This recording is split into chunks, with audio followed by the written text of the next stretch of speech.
ದುಬೈನ ಅಂತಾರಾಷ್ಟ್ರೀಯ ಕ್ರಿಕೆಟ್ ಮೈದಾನದಲ್ಲಿ ನಡೆದಂತಹ ಭಾರತ ನ್ಯೂಜಿಲೆಂಡ್ ನಡುವಿನ 2025ರ ಚಾಂಪಿಯನ್ಸ್ ಟ್ರೋಫಿ ಫೈನಲ್ ಪಂದ್ಯದಲ್ಲಿ ಟೀಂ ಇಂಡಿಯಾ ಅಮೋಘ ಗೆಲುವು ಸಾಧಿಸಿದೆ.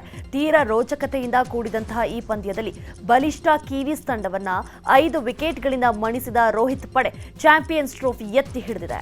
ಈ ಮೂಲಕ 25 ವರ್ಷಗಳ ಸೇಡನ್ನ ತೀರಿಸಿಕೊಂಡಿದ್ದು 12 ವರ್ಷಗಳ ಬಳಿಕ ಚಾಂಪಿಯನ್ ಪಟ್ಟ ಅಲಂಕರಿಸಿದೆ. 3ನೇ ಬಾರಿ ಚಾಂಪಿಯನ್ಸ್ ಟ್ರೋಫಿ ಎತ್ತಿ ಹಿಡಿದಿದೆ.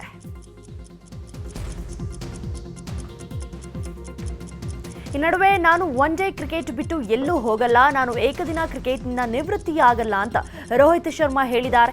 37 ವರ್ಷದ ತುಂಬಿರುವಂತಹ ರೋಹಿತ್ ಶರ್ಮಾ 40 ವರ್ಷದ ಆಸುಪಾಸಿನಲ್ಲಿದ್ದಾರೆ. ಇದೇ ಕಾರಣಕ್ಕೆ ಏಕದಿನ ಕ್ರಿಕೆಟ್ನಿಂದ ದೂರ ಉಳಿಯುತ್ತಾರೆ ಎಂಬ ವದಂತಿಗಳಿಗೆ ತೆರೆ ಎಳೆದಿದ್ದಾರೆ.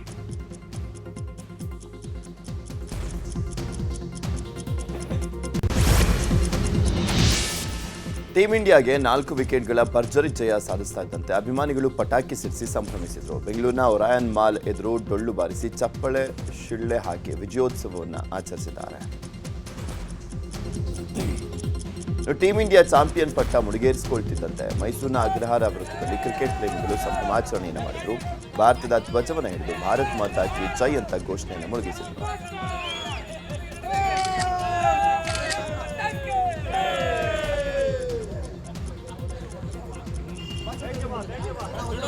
ಹುಬ್ಬಳ್ಳಿ ಚೆನ್ನಮ್ಮ ವೃತ್ತದಲ್ಲಿ ಅಭಿಮಾನಿಗಳ ಹರ್ಷೋದ್ಗಾರ ಮುಗಿಲು ಮುಟ್ಟಿತ್ತು. ತಮಟೆ ಬಾರಿಸಿ ಮಕ್ಕಳು ಯುವಕರು ಕುಣಿದು ಕುಪ್ಪಳಿಸಿದರು.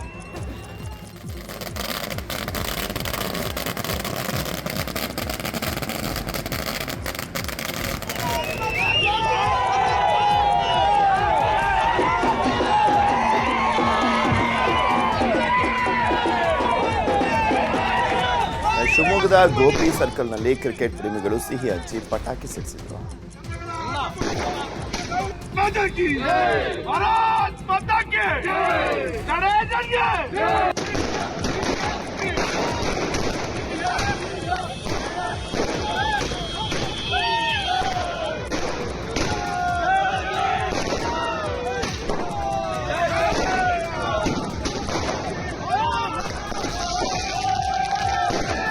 ಚಾಂಪಿಯನ್ಸ್ ಟ್ರೋಫಿ ಟೀಂ ಇಂಡಿಯಾ ಮುಡಿಗೇರ್ತಾ ಇದ್ದಂತೆ ವಿಜಯಪುರದಲ್ಲಿ ಯುವಕರು ಕುಣಿದು ಕುಪ್ಪಳಿಸಿದ್ದು, ಹಲಗೆ ಹೊಡೆದು ಸಂತಸವನ್ನು ವ್ಯಕ್ತಪಡಿಸಿದರು.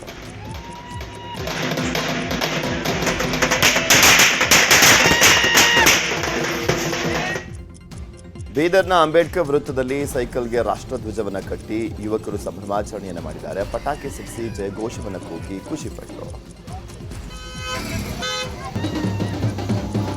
ಹಾಗೆ ಬೆಳಗಾವಿಯಲ್ಲೂ ಕೂಡ ಯುವಕರು ಭರ್ಜರಿಯಾಗಿ ಸಂಭ್ರಮಾಚರಣೆಯನ್ನು ಮಾಡಿದ್ದಾರೆ. ಭಾರತ್ ಮಾತಾ ಕಿ ಜೈ ಅಂತ ಘೋಷಣೆ ಕೂಗಿ ಕುಣಿದಾಡಿದರು.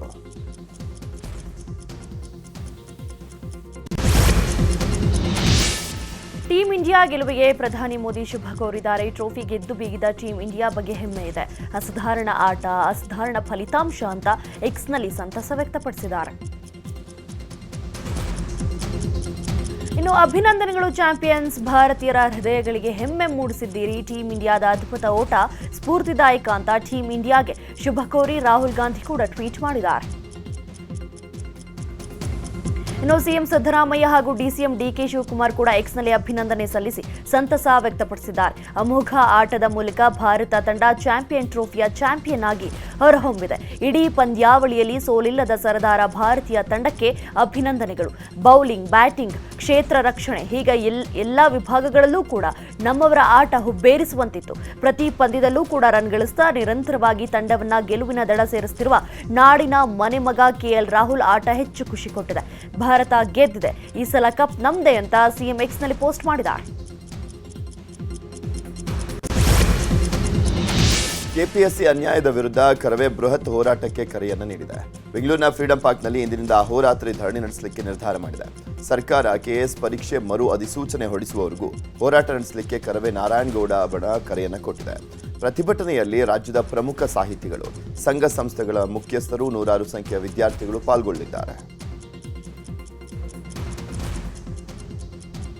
ಕನ್ನಡಿಗ ಕರ್ನಾಟಕ ನಮ್ದು ಅಂತ ಹೇಳಿಕೊಳ್ಳುವಂತ ಸರ್ಕಾರದ ಸಂದರ್ಭಕ್ಕೆ 76,000 ಆ ಮಕ್ಕಳ ಕಣ್ಣಿಗೆ ಕಾಣಲಿಲ್ಲ.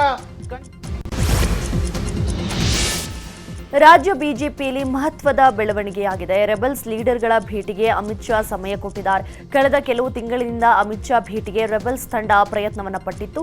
ನಾಳೆ ಅಮಿತ್ ಶಾ ಭೇಟಿಗೆ ಸಮಯ ಕೊಟ್ಟಿದ್ದು ವಿಜೇಂದ್ರ ವಿರುದ್ಧ ದೂರು ಕೊಡಲು ರೆಬೆಲ್ಸ್ ತಂಡ ಸಜ್ಜಾಗಿದೆ.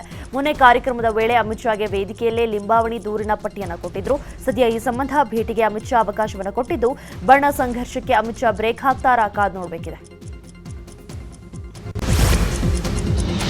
ಇಂದು ಸದನದಲ್ಲಿ ಬಜೆಟ್ ಮೇಲಿನ ಚರ್ಚೆ ನಡೆಯಲಿದೆ. ಈಗಾಗಲೇ ಕಾಂಗ್ರೆಸ್ ಹಾಗೂ ಬಿಜೆಪಿ ಮಧ್ಯೆ ಮಾತಿನ ಸಮರ ನಡೆದಿದೆ. ಈ ಮಧ್ಯೆ ಇಂದು ವಿಧಾನಸಭೆ ಪರಿಷತ್ನಲ್ಲಿ ಬಜೆಟ್ ಮೇಲೆ ಚರ್ಚೆ ನಡೆಯಲಿದ್ದು ಸರ್ಕಾರದ ವಿರುದ್ಧ ಚಾಟಿ ಬೀಸಲಿಕ್ಕೆ ಬಿಜೆಪಿ ಸಜ್ಜಾಗಿದೆ. ಮುಸ್ಲಿಮರಿಗೆ ಬಜೆಟ್ನಲ್ಲಿ ಕೊಟ್ಟಿರುವಂತಹ ಅನುದಾನವನ್ನೇ ಟಾರ್ಗೆಟ್ ಮಾಡಲಿಕ್ಕೆ ವಿಪಕ್ಷಗಳು ನಿರ್ಧಾರವನ್ನು ಮಾಡಿವೆ. ಮತ್ತು ಒಂದು ಕಡೆ ಕಾಂಗ್ರೆಸ್ ಕೂಡ ಬಜೆಟ್ ಹೈಲೈಟ್ಸ್ ಮುಂದಿಟ್ಕೊಂಡು ಕಮಲ ಪಡೆ ನೀಡಲಿಸೋದಕ್ಕೆ ಅಸ್ತ್ರಗಳನ್ನು ರೆಡಿ ಮಾಡಿಕೊಂಡಿದ್ದಾರೆ. ಇಂದು ಸಂಜೆ ಕಾಂಗ್ರೆಸ್ ಶಾಸಕಾಂಗ ಪಕ್ಷದ ಸಭೆ ನಡೆಯಲಿದೆ. ಸಿಎಂ ಸಿದ್ದರಾಮಯ್ಯ ನೇತೃತ್ವದಲ್ಲಿ ಸಭೆ ನಡೆಯುತ್ತೆ. ಅಧಿವೇಶನದಲ್ಲಿ ವಿಪಕ್ಷಗಳ ಆರೋಪಕ್ಕೆ ತಿರುಗೇಟು ನೀಡುವ ಬಗ್ಗೆ ಸಭೆಯಲ್ಲಿ ಚರ್ಚೆ ನಡೆಯಲಿದೆ. ಇನ್ನು ಕೆಪಿಎಸ್ಸಿ ಗೊಂದಲ, ಕಾನೂನು ಸುವ್ಯವಸ್ಥೆ ಸೇರಿದಂತೆ ಅನೇಕ ವಿಚಾರಗಳ ಚರ್ಚೆ ನಡೆಯಲಿದೆ. ಸಭೆಯಲ್ಲಿ ಡಿಸಿಎಂ ಡಿಕೆ ಶಿವಕುಮಾರ್, ಕೆಪಿಸಿಸಿ ಕಾರ್ಯಾಧ್ಯಕ್ಷರುಗಳು, ಶಾಸಕರು, ಎಂಎಲ್ಸಿಗಳು ಭಾಗಿಯಾಗಲಿದ್ದಾರೆ. ಸಿಎಂ ಸಿದ್ದರಾಮಯ್ಯ ಮತ್ತು ಡಿಕೆ ಶಿವಕುಮಾರ್ ನಡುವೆ ಹೊಂದಾಣಿಕೆ ಇಲ್ಲ ಅನ್ನೋದು ಖರ್ಗೆ ಮಾತಿನಿಂದ ಸ್ಪಷ್ಟವಾಗಿದೆ ಅಂತ ಕೇಂದ್ರ ಸಚಿವ ಪ್ರಹ್ಲಾದ್ ಜೋಶಿ ಹೇಳಿದ್ದಾರೆ. ಹುಬ್ಬಳ್ಳಿಯಲ್ಲಿ ಮಾತನಾಡಿದ ಅವರು, ಹಿಂದೆಯೂ ಹೊಂದಾಣಿಕೆ ಇರಲಿಲ್ಲ, ಮುಂದೇನೂ ಹೊಂದಾಣಿಕೆ ಆಗಲ್ಲ. ಡಿಕೆ ಶಿವಕುಮಾರ್ ಒಗ್ಗಟ್ಟಾಗಿ ಹೋಗಬೇಕು ಅಂತ ಖರ್ಗೆ ಹೇಳಿದ್ದಾರೆ. ರಾಷ್ಟ್ರೀಯ ಅಧ್ಯಕ್ಷರು ಆ ಮಾತು ಹೇಳಿದ್ದಾರೆ ಅಂದರೆ ಇವಾಗ ಒಗ್ಗಟ್ಟು ಇಲ್ಲ ಅಂತ ಅರ್ಥ. ನಾನು ಖರ್ಗೆ ಅವರ ವಿಡಿಯೋ ನೋಡಿದ್ದೇನೆ, ಅವರಲ್ಲಿ ಒಗ್ಗಟ್ಟಿಲ್ಲ, ರಾಷ್ಟ್ರೀಯ ನಾಯಕರು ಒಪ್ಕೊಂಡಿದ್ದಾರೆ ಅಂತ ವ್ಯಂಗ್ಯವಾಡಿದ್ದಾರೆ. ಹೋಗಬೇಕು ಅಂತ ಹೇಳಿದ್ದಾರೆ. ನಾನು ಅವ್ರದ್ದು ವಿಡಿಯೋ ನೋಡಿದ್ದು, ನಾನು ಒಗ್ಗಟ್ಟಾಗಿ ಹೋಗಬೇಕು ಅಂತ ಹೇಳಿದ್ರು. ಅಂದರೆ ಈಗ ಒಗ್ಗಟ್ಟಾಗಿ ಹೊಂಟಿಲ್ಲ ಅಂತ ರಾಷ್ಟ್ರೀಯ ಅಧ್ಯಕ್ಷರು ಒಪ್ಪಿಕೊಂಡಾರೆ. ಹಾಗಾಗಿ ಅವ್ರದ್ದು ಪರಿಸ್ಥಿತಿ ಏನದ ಅಂತ ಇದರಿಂದ ಭಾಳ ಸ್ಪಷ್ಟವಾಗಿ ಅರ್ಥ ಆಗ್ತದೆ. ಮತ್ತು ಒಬ್ಬರು ಹೇಳ್ತಾರೆ 2028ರವರೆಗೆ 19ನೇ ಬಜೆಟನ್ನು ಅವರು ಮುಖ್ಯಮಂತ್ರಿಗಳ ಮಗ ಸುಪುತ್ರ ಹೇಳೋದು, ನಮ್ಮ ಪೂಜ್ಯ ತಂದೆಯವರು ಅದನ್ನು ಬಜೆಟ್ ಮಂಡನೆ ಮಾಡ್ತಾರೆ ಅಂತ ಹೇಳಿದ್ದಾರೆ. ಆಮೇಲಿಂದ ಡಿ ಕೆ ಶಿವಕುಮಾರ್ ಅವರ ಇವ್ರು ಹೇಳ್ತಾರೆ next budget D K Shivakumar ಅವರು ಮಂಡಿಸ್ತಾರೆ ಅಂತ.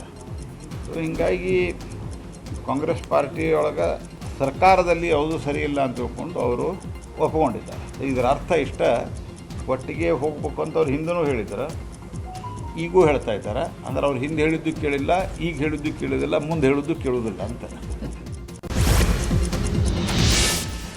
ಹಲಾಲ್ ಬಜೆಟ್ ಅಂತ ಬಿಜೆಪಿ ಪ್ರತಿಭಟನೆ ನಡೆಸಿದ ವಿಚಾರದ ಬಗ್ಗೆ ಮಂಡ್ಯದಲ್ಲಿ ಡಿಸಿಎಂ ಡಿಕೆ ಶಿವಕುಮಾರ್ ಮಾತನಾಡಿದ್ದಾರೆ. ಬಿಜೆಪಿಯವರ ಅಸೂಯೆಗೆ ಮತ್ತಿಲ್ಲ. ಅವರಿಗೆ ತಾಕತ್ತಿದ್ರೆ, ರಾಜ್ಯದ ಬಗ್ಗೆ ಗೌರವ ಇದ್ದರೆ, ಸ್ವಾಭಿಮಾನ ಇದ್ದರೆ ಕೇಂದ್ರದ ವಿರುದ್ಧ ಪ್ರತಿಭಟನೆ ಮಾಡಲಿ. ನಾವು ಎಲ್ಲ ರಂಗಕ್ಕೂ 4 ಲಕ್ಷ ಕೋಟಿ ಬಜೆಟ್ ಅನ್ನು ಕೊಟ್ಟಿದ್ದೇವೆ. ಅವರಲ್ಲಿ ಹೃದಯ ಶ್ರೀಮಂತಿಕೆ ಇಲ್ಲ. ನಾವು ಬಡವರ ಬದುಕು ಬದಲಾವಣೆ ಮಾಡಲಿಕ್ಕೆ 5 ಗ್ಯಾರಂಟಿ ಕೊಟ್ಟಿದ್ದೇವೆ. ಬಿಜೆಪಿಯವರು ಸಮಾಜವನ್ನ ಒಡೆದಿದ್ದಾರೆ ಅಂತ ಹೇಳ್ತಾ ಇದ್ದಾರೆ. ನೋಡ್ರಿ, ಅಸೂಯೆಗೆ ಮದ್ದಿಲ್ಲ. ಬಿಜೆಪಿಯವರ ಪ್ರತಿಭಟನೆ ಇದೆಯಲ್ಲ, ಅಸೂಯೆಗೆ ಮದ್ದಿಲ್ಲ. ಇಂಥ ಬಜೆಟ್ ಕೇಂದ್ರ ಸರ್ಕಾರದ ಮೇಲೆ ಅವ್ರು ಪ್ರತಿಭಟನೆ ಮಾಡಬೇಕು. ಅವ್ರಿಗೇನಾದ್ರು ತಾಕತ್ತಿದ್ರೆ, ಅವ್ರಿಗೇನಾದ್ರು ರಾಜ್ಯದ ಬಗ್ಗೆ ಗೌರವ ಇದ್ರೆ, ಅವ್ರಿಗೆ ಸ್ವಾಭಿಮಾನ ಇದ್ರೆ ಕೇಂದ್ರ ಸರ್ಕಾರದ ವಿರುದ್ಧ ಬಜೆಟ್ ಮಾಡಬೇಕು. ನಾವು ಎಲ್ಲ ರಂಗದಲ್ಲೂ ಕೂಡ 4 ಲಕ್ಷ ಕೋಟಿ ಬಜೆಟ್ ಅನ್ನ ಇವತ್ತು ನಾವು ಕೊಟ್ಟಿದ್ದೇವೆ. ಅವ್ರ ಕೈಲಿ ಹೃದಯ ಶ್ರೀಮಂತಿಕೆ ಇಲ್ಲ.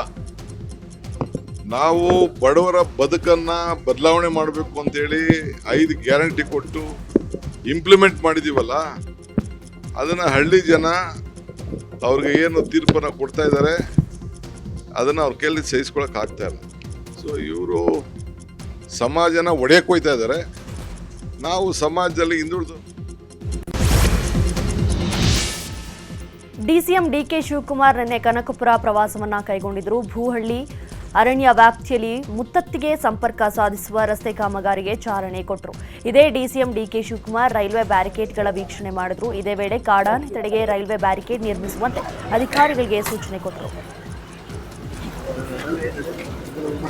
ಸಂಗಮ ವನ್ಯಜೀವಿ ವಲಯ ಅರಣ್ಯಕ್ಕೆ ಕಾವೇರಿ ಏನು ದಟ್ಟನಲ್ಲಿ ಇರುವಂತಹ ಭೂಮಿಗೆ ನಮ್ಮ ರೈತರನ್ನ ರಕ್ಷಣೆ ಮಾಡಬೇಕು ಅಂತ ಹೇಳಿ ಹೆಚ್ಚು ಕಮ್ಮಿ ಒಂದು ಅರ್ಧ ರೈಲ್ವೆ ಬ್ಯಾರಿಕ್ನ ಹಾಕಿದೀವಿ. ಈ ಭಾಗದಲ್ಲಿ ಎಲ್ಲ ಇದು ಆನೆ ಬರೋದು ಸ್ವಲ್ಪ ಕಡಿಮೆ ಆಗಿದೆ. ಈ ವರ್ಷ ಖಂಡ್ರೆ ಅವರು ಬಂದು ವಿಸಿಟ್ ಮಾಡಿದ್ಮೇಲೆ 330 ಕೋಟಿ ರೂಪಾಯಿ ದುಡ್ಡು ಕೊಟ್ಟಿದ್ದಾರೆ ಇದಕ್ಕೆ. ಬಹುಶಃ ಇನ್ನ 130 ಕೋಟಿ ರೂಪಾಯಿ ಆದ್ರೆ ಇನ್ನು ಇಡೀ ನಮ್ಮ ಕ್ಷೇತ್ರದಲ್ಲಿ ಸ್ವಲ್ಪ ರಕ್ಷಣೆ ಆದಂಗೆ ಆಗ್ತದೆ ಇಡೀ ನಮ್ಮ ಜಿಲ್ಲೆಗೆ. ಮುಂದೊಂದು ದಿನದಲ್ಲಿ ಈ ಕೆಲಸ ಕೂಡ ನಾವು ಮಾಡಲಿಕ್ಕೆ ಎಲ್ಲ ವ್ಯವಸ್ಥೆ ನಾವು ಮಾಡ್ತೀವಿ. ಈಗ ನಮ್ಮ ಲೋಕೋಪಯೋಗಿ ಇಲಾಖೆಯಿಂದ ಕೂಡ 13 ಕೋಟಿ ರೂಪಾಯಿ ವೆಚ್ಚನ ನಾವು ತೆಗೆದುಕೊಂಡಿದ್ದೇವೆ. ಅದು ಪ್ರಜ್ವಲ್ ರೇವಣ್ಣ ಇನ್ನೊಂದು ತಿಂಗಳಲ್ಲಿ ಹೊರಗೆ ಬರ್ತಾರೆ, ಏನು ತಲೆ ಕೆಡಿಸ್ಕೊಳ್ಬೇಡಿ, ನೀವು ಎಲ್ಲರೂ ಒಟ್ಟಾಗಿ ಸ್ವಾಗತ ಮಾಡೋಣ ಅಂತ ಮಾಜಿ ಸಂಸದ ಸೂರಜ್ ರೇವಣ್ಣ ಹೇಳಿದ್ದಾರೆ. ಹಾಸನದಲ್ಲಿ ಮಾತನಾಡಿದಂಥ ಅವರು, ಇವತ್ತಿಗೆ ಪ್ರಪಂಚ ಏನು ಮುಗಿದು ಹೋಗಿಲ್ಲ, ಮುಂದಕ್ಕೂ ರಾಜಕೀಯ ಏನು ಅನ್ನೋದು ನನಗೂ ಗೊತ್ತಿದೆ ಅಂತ ಸೂರಜ್ ರೇವಣ್ಣ ಭವಿಷ್ಯ ನುಡಿದಿದ್ದಾರೆ. ಪ್ರಜ್ವಲ್ ರೇವಣ್ಣ ಇದೆ, ಅವರು ಕೂಡ ನೀನೊಂದು ತಿಂಗಳ ಹೊರಗೆ ಬರ್ತಾರೆ, ತಲೆ ಕೆಡಿಸ್ಕೊಳ್ಬೇಡಿ, ನೀವು ಎಲ್ಲರೂ ಒಟ್ಟಿಗೆ ಅವ್ರನ್ನ ಸ್ವಾಗತ ಮಾಡೋಣ. ಇರಲಿ, ಇವತ್ತಿಗೆ ಪ್ರಪಂಚ ಮುಗಿದೋಗಿಲ್ಲ, ಮುಂದಕ್ಕೂ ರಾಜಕೀಯ ಮಾಡೋದು ನನಗೂ ಗೊತ್ತಿದೆ. ಪ್ರಜ್ವಲ್ ರೇವಣ್ಣ ಇದೆ, ಅವರು ಕೂಡ ನೀನೊಂದು ತಿಂಗಳ ಹೊರಗೆ ಬರ್ತಾರೆ. ಗೋಲ್ಮಾಲ್ ನಟಿ ರನ್ಯಾ ರಾವ್ ಕುರಿತು ಸ್ಫೋಟಕ ಸುದ್ದಿ ಹೊರಬಿದ್ದಿದೆ. ರನ್ಯಾ ನಿರ್ದೇಶಕಿಯಾಗಿರುವ ಕಂಪನಿಗೆ ಬರೋಬ್ಬರಿ 12 ಎಕರೆ ಜಮೀನನ್ನ ಕೆಐಎಡಿಬಿ ಕೊಟ್ಟಿದೆ. Xiroda India private limited ನಿರ್ದೇಶಕಿಯಾಗಿರುವ ರನ್ಯಾ ರಾವ್ಗೆ 2023ರಲ್ಲಿ ಕೆಐಡಿಬಿಯಿಂದ 12 ಎಕರೆ ಜಮೀನು ಮಂಜೂರು ಮಾಡಲಾಗಿತ್ತು. ರನ್ಯಾ ರಾವ್ಗೆ ಭೂಮಿ ಮಂಜೂರಾದ ಟೈಮಲ್ಲಿ ಬಸವರಾಜ ಬೊಮ್ಮಾಯಿ ಮುಖ್ಯಮಂತ್ರಿಗಳಾಗಿದ್ದರು. ಮುರುಗೇಶ್ ನಿರಾಣಿಯವರು ಬೃಹತ್ ಕೈಗಾರಿಕಾ ಸಚಿವರಾಗಿದ್ದರು. ಇಬ್ಬರ ಆಡಳಿತಾವಧಿಯಲ್ಲಿಯೇ ಭೂಮಿ ಮಂಜೂರಾಗಿರುವುದಕ್ಕೆ ದಾಖಲೆ ಕೂಡ ಸಿಕ್ಕಿದೆ. ಈ ಬಗ್ಗೆಯೂ ಸಿಬಿಐ ತನಿಖೆ ಚುರುಕುಗೊಳಿಸಿದೆ. ಇವತ್ತು ಕಸ್ಟಡಿಗೆ ಪಡೆಯುವ ಸಾಧ್ಯತೆಯೂ ಇದೆ.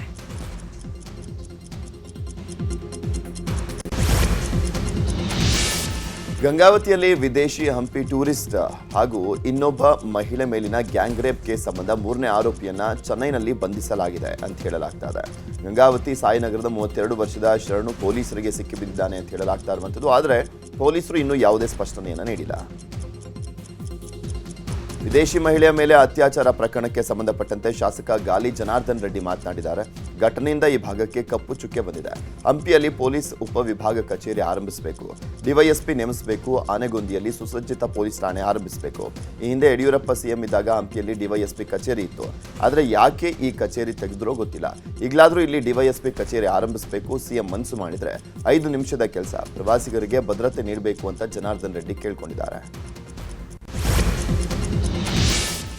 ಮೆಟ್ರೋ ಟಿಕೆಟ್ ದರ ಏರಿಕೆಯನ್ನು ಖಂಡಿಸಿ ಮೆಟ್ರೋ ನಿಲ್ದಾಣದಲ್ಲೇ ಪ್ರತಿಭಟನೆ ಮಾಡಿದ್ದಾರೆ. ಮೆಟ್ರೋ ಪ್ರಯಾಣಿಕರು ಮತ್ತು ಬೆಂಗಳೂರಿನ ನಾಗರಿಕರು ಸಂಘದವರು ಮೆಟ್ರೋ ಬೋಗಿಯೊಳಗೆ ಭಿತ್ತಿಪತ್ರವನ್ನು ಪ್ರದರ್ಶಿಸಿ ಮೌನ ಪ್ರತಿಭಟನೆ ಮಾಡಿತು. ಜ್ಞಾನ ಭಾರತಿ ಮೆಟ್ರೋದಿಂದ ಎಂಜಿ ರೋಡ್ ನಿಲ್ದಾಣದವರೆಗೆ ಭಿತ್ತಿಪತ್ರವನ್ನು ಹಿಡಿದು ಪ್ರಯಾಣವನ್ನು ಮಾಡಿದರು. ಪರಿಷ್ಕೃತ ದರವನ್ನು ತಕ್ಷಣವೇ ಹಿಂಪಡಿಬೇಕು ಅಂತ ಆಕ್ರೋಶವನ್ನು ಹೊರಹಾಕಲಾಯಿತು. ಕೃಷ್ಣ ಬಲದಂಡೆ ಹಾಗೂ ರಾಂಪುರ ಏತ ನೀರಾವರಿಗೆ ಒಳಪಡುವಂತ ಭೂಮಿಗಳಿಗೆ ನೀರು ಬಿಡುವಂತೆ ರೈತರು ಒತ್ತಾಯವನ್ನು ಮಾಡಿದ್ದಾರೆ. ಏಪ್ರಿಲ್ 20ರ ಒಳಗಾಗಿ ಕಾಲುವೆಗೆ ನೀರು ಹರಿಸಬೇಕು ಅಂತ ಒತ್ತಾಯಿಸಿ ರಾಯಚೂರು ಗುರುಗುಂಟಾದಲ್ಲಿ ರೈತರು ಮೇಣದ ಬತ್ತಿ ಹಿಡಿದು ಮೆರವಣಿಗೆಯನ್ನು ಮಾಡಿದರು. ಜಿಲ್ಲೆಯಲ್ಲಿ ಈಗಾಗಲೇ ಹಿಂಗಾರು ಬಿತ್ತನೆ ಆಗಿದ್ದು ಬೆಳೆ ಸಂಪೂರ್ಣವಾಗಿ ಬೆಳಿಲಿಕ್ಕೆ 2 ಕಾಲುವೆಗಳಿಗೆ ನೀರು ಅವಶ್ಯಕವಾಗಿದೆ. ಕಾಲುವೆಗಳಿಗೆ ಕೂಡಲೇ ನೀರು ಹರಿಸಬೇಕು ಅಂತ ರೈತರು ಒತ್ತಾಯವನ್ನು ಮಾಡಿದ್ದಾರೆ.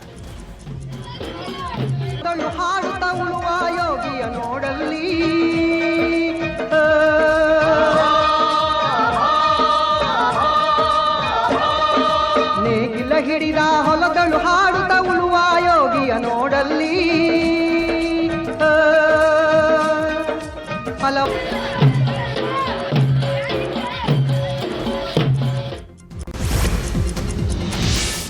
ಇವತ್ತು ಯಾದಗಿರಿಯ ಶಹಾಪುರ ನಗರದಲ್ಲಿ ರೈತ ಜಾಗೃತಿ ಸಮಾವೇಶ ನಡೆಯಲಿದೆ. ಸಮಾವೇಶದ ಕರಪತ್ರವನ್ನು ಯಾದಗಿರಿ ನಗರದ ಪತ್ರಿಕಾ ಭವನದಲ್ಲಿ ಬಿಡುಗಡೆ ಮಾಡಲಾಯಿತು.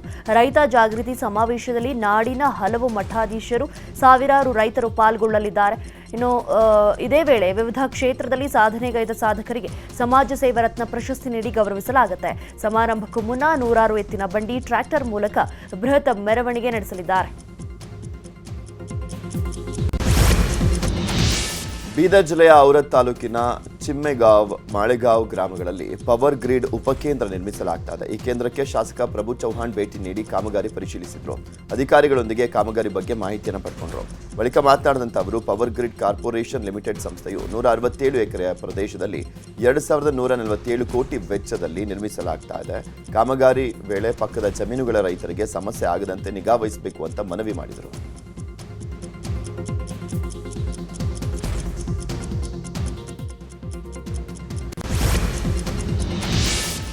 ಕೆಎಚ್ ಪಾಟೀಲ್ ಅವರ 100ನೇ ಜನ್ಮ ಶತಮಾನೋತ್ಸವವನ್ನು ಆಚರಿಸಲಾಗಿದೆ. ವಿಜಯಪುರ ಜಿಲ್ಲೆಯ ಬಬಲೇಶ್ವರದ ನಂದಿ ಸಹಕಾರಿ ಸಕ್ಕರೆ ಕಾರ್ಖಾನೆಯಲ್ಲಿ ಕಾರ್ಯಕ್ರಮ ನಡೆಯಿತು.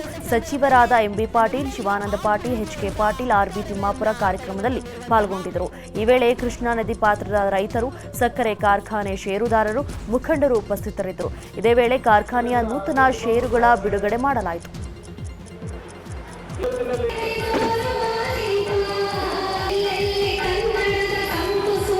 ಕೊಡ್ತಾ ಇದ್ದಾರೆ. ವೇದಿಕೆ ಮೇಲೆ ಜರುಗ್ತಾ ಇದೆ.